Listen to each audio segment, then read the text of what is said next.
Good morning to our audience in North America. Good afternoon to our audience across Europe and in Belarus. I'm Damon Wilson, Executive Vice President at the Atlantic Council, and I'd like to welcome you all to AC Front Page, our premier live ideas platform for global leaders.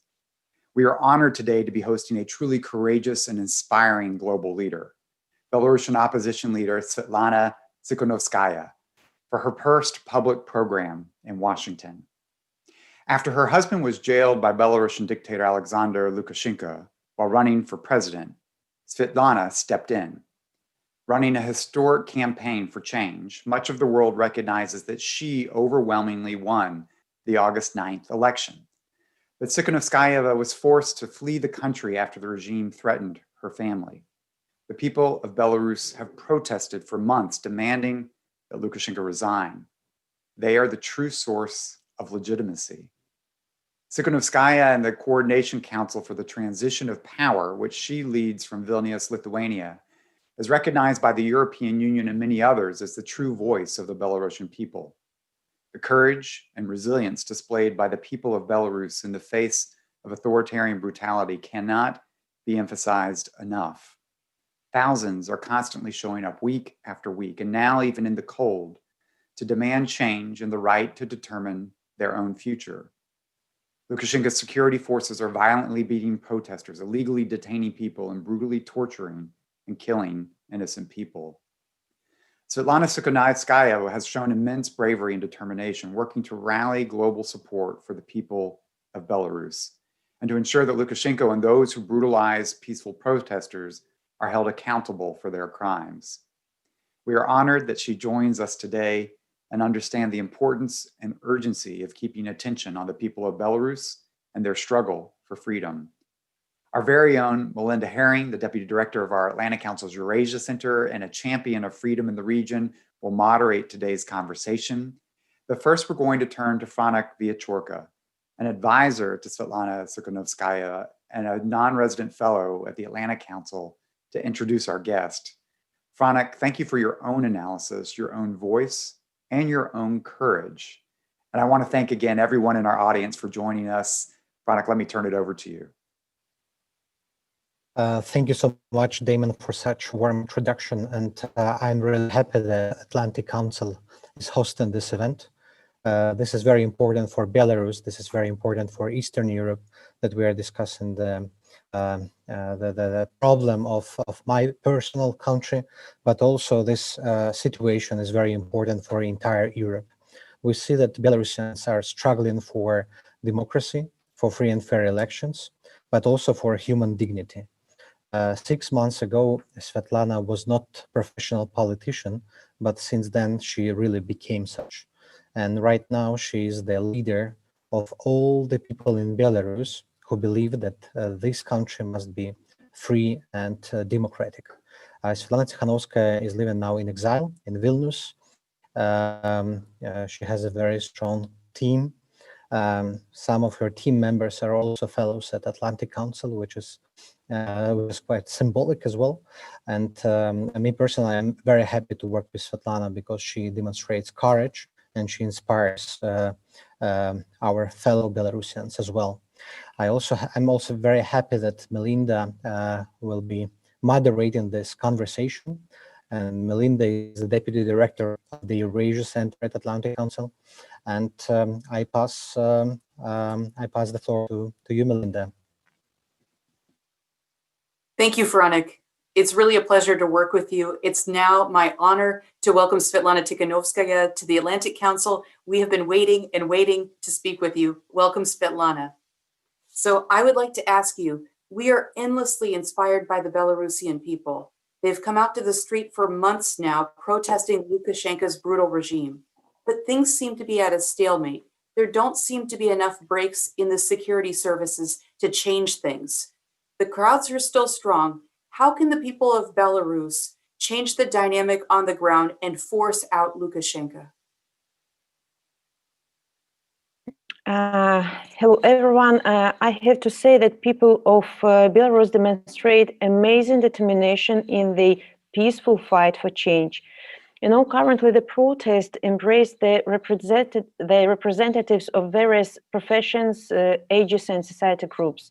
For example, yesterday the police detained the 17-year-old Holocaust survivor Larissa Sous and 73-year-old activist Nina Baginskaya, just because these brave women dared to raise their voice against the violence. So from what I can see, the regime specifically targets journalists who are showing the truth about the atrocities. Each week, reporters are being arrested. And now at least 373 journalists have been detained, with 6 of them are still remaining in prisons. Medics, teachers, academics, factory workers suffer for their position as well. And the Lukashenko regime brutally punishes people for expressing their opinion. However, this doesn't stop these people from participating in the protests. When going for protest, people bring first necessity items they might need in prison if detained. I think the seeming monolith of the security forces started breaking under the pressure of the civic movement. For example, the initiative by Paul, launched by former policemen, regularly publishes information leaks discrediting the highest officials. The activists launch multiple initiatives, one of them re-education of the security offices. Also, they create local decision-making centers, some of which may serve as self-governing bodies in New Belarus. Belarusians have been living under state terror for months. The price they are paying for their peaceful fight is too high. We are asking the West to act faster. In my opinion, Western countries should demand new and fair elections and release of all political prisoners. Belarus Democracy Act would serve as timely and extremely helpful step from the side of the US government in support of the brave people of Belarus. Thank you, Sviatlana. Many observers have noticed and been surprised that the protesters have lasted for months and they show no signs of slowing down. In the past, there's been a lot of protests around elections, but they've lasted only for days or weeks. What's different this time?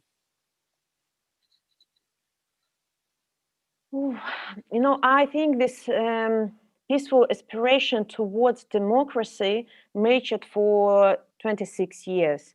And now the Belarusian people will not stop until Lukashenko resigns.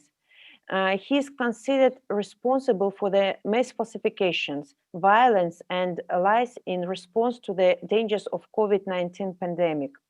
And this time, people's patience came to an end.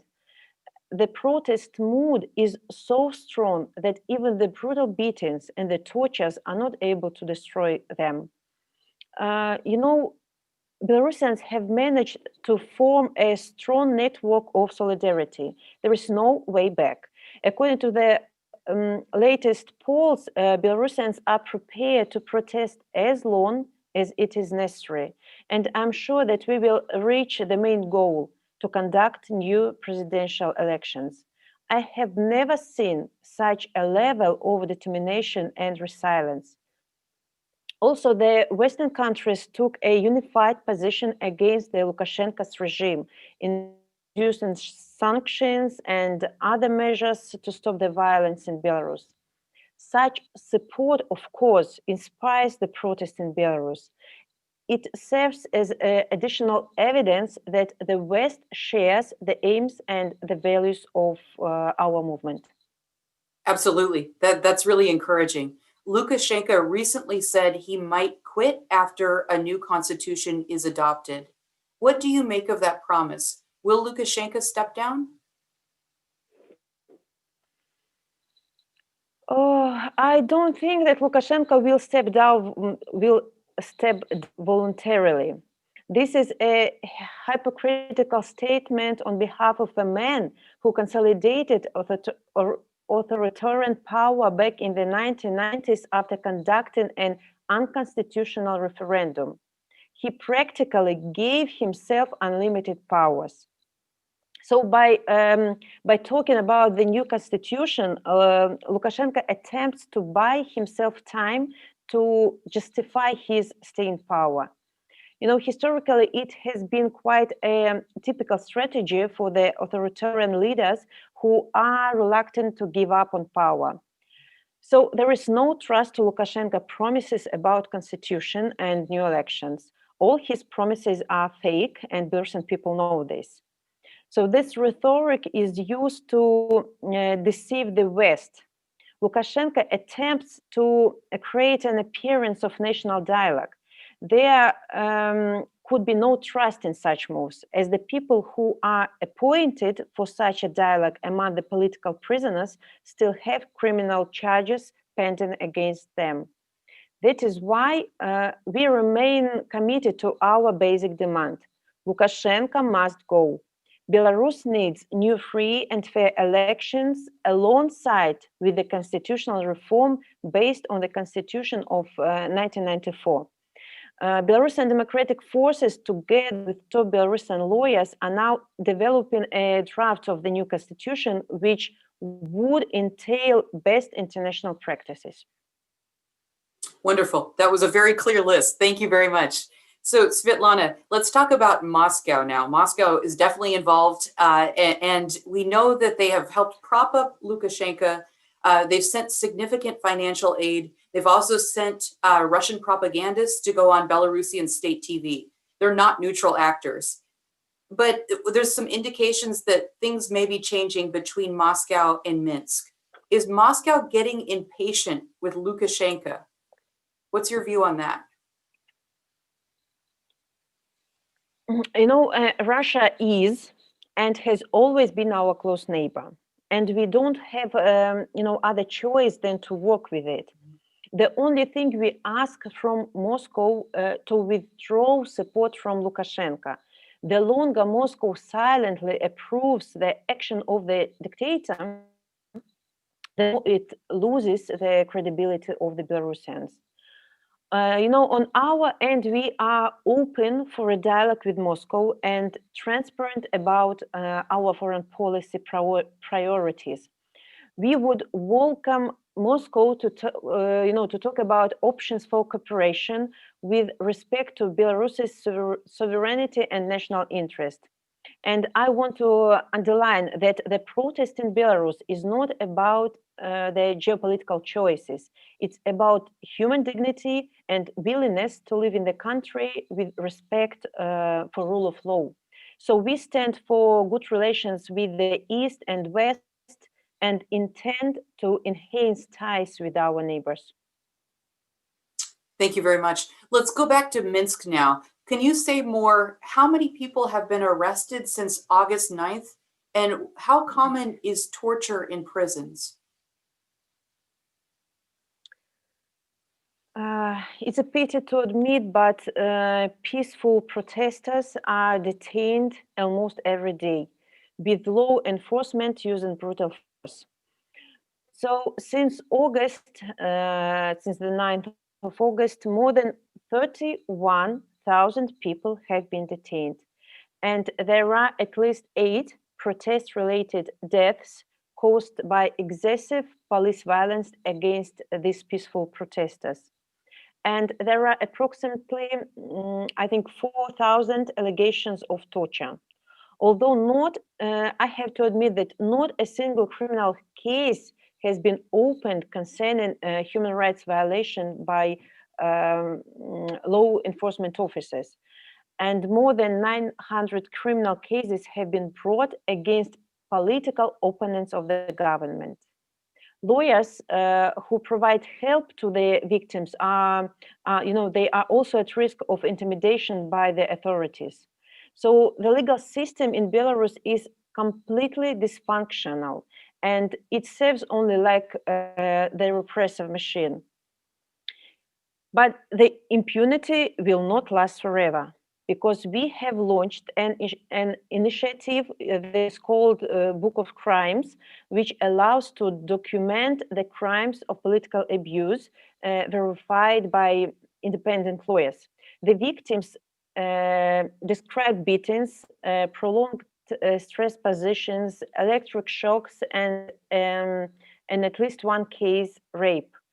They had serious injuries, including broken bones, cracked teeth, skin wounds, electrical burns, and mild traumatic brain injuries.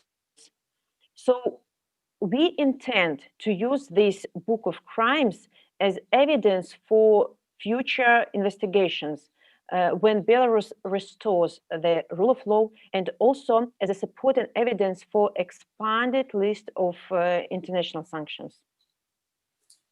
Thank you very much. Sviatlana, when you ran for president, you had two other women on your team, and one is a tall, blonde, fearless musician named Maria Klesnikova.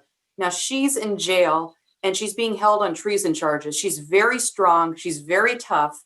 How is she doing, and what can the United States and the European Union do to help get her out of jail?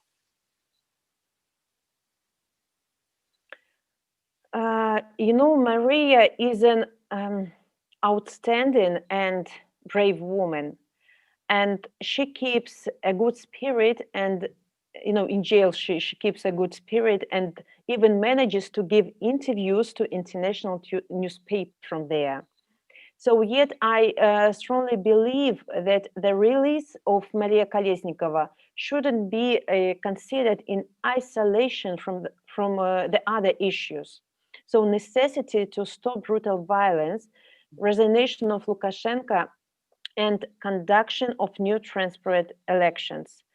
So Lukashenko's regime has previously used the release of political prisoners as a tactical move, in negotiations with the West.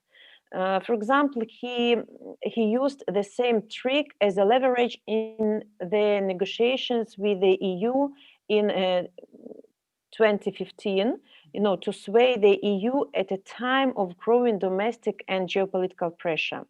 So I would like to encourage you to avoid this trap and insist on release of all the political prisoners, stop of violence, of course, and resignation as the unconditional demands.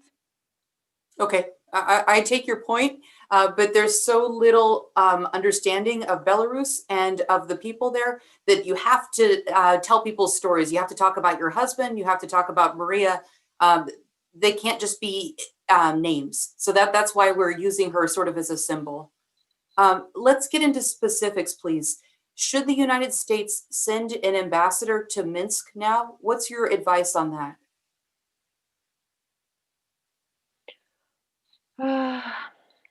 We would welcome the US decision to nominate an ambassador to Belarus. It's crucial to have a diplomatic representative who will focus on Belarus. However, we urge not to present diplomatic credentials to Lukashenko. Now, it's important to remember that Lukashenko is an illegitimate leader, and presenting credentials to him will legitimize him. So, and it will send a wrong signal to Belarus people, first of all.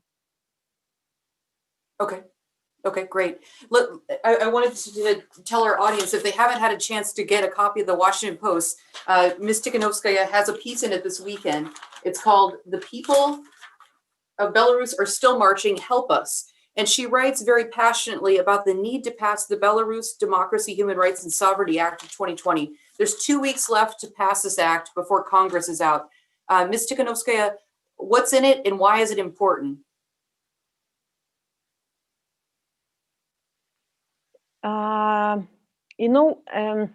We appreciate the bipartisan support received in favor of this act.